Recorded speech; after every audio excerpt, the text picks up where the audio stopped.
Votre changement est dans l'action. Shalom, bien-aimés dans le Seigneur. Notre méditation du jour s'intitule « Votre changement est dans l'action ». Nous reprenons notre texte de Josué chapitre 3, le verset 15, qui nous dit ceci. Quand les sacrificateurs qui portèrent l'arche furent arrivés au Jourdain et que leurs pieds se furent mouillés au bord de l'eau, le Jourdain regorge par-dessus toutes ses rives tout le temps de la moisson. Alléluia. Si Josué et les sacrificateurs n'eurent pas posé l'acte de prendre leurs pieds pour traverser le Jourdain qui faisait même peur, leur vie n'aurait jamais changé.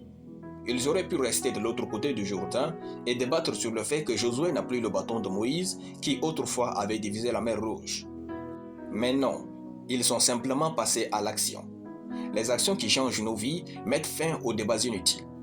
Les domaines de votre vie où vous débattez trop et tout le temps sont ceux dans lesquels vous posez moins d'actions et n'avez aucun changement réel.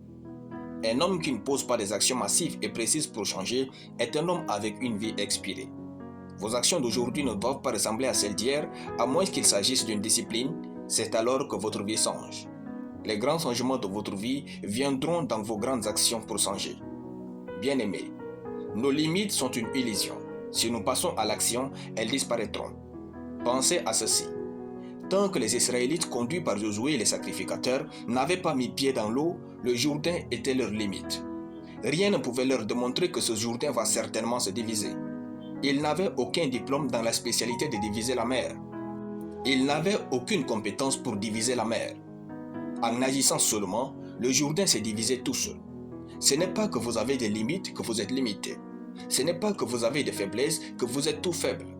Si vous agissez en accord avec la parole de Dieu et la guidance du Saint-Esprit, ce qui vous a toujours limité disparaîtra sur votre passage.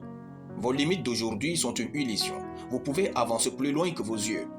Vous pouvez aller plus loin que ce que vous savez. Le changement est le noyau des actions. Si nous agissons, le changement tant attendu se verra. Alléluia. Nous allons prier. Père Tout-Puissant, je te rends grâce pour ta parole. Je confesse que je pose des actes qui provoquent des changements irrévocables et définitifs au nom de Jésus. Ma vie est bénie et pleine de réalisations au nom de Jésus. Amen. La lecture biblique en une année, Genèse chapitre 36 à Genèse chapitre 40. Soyez bénis, c'était le pain du ciel.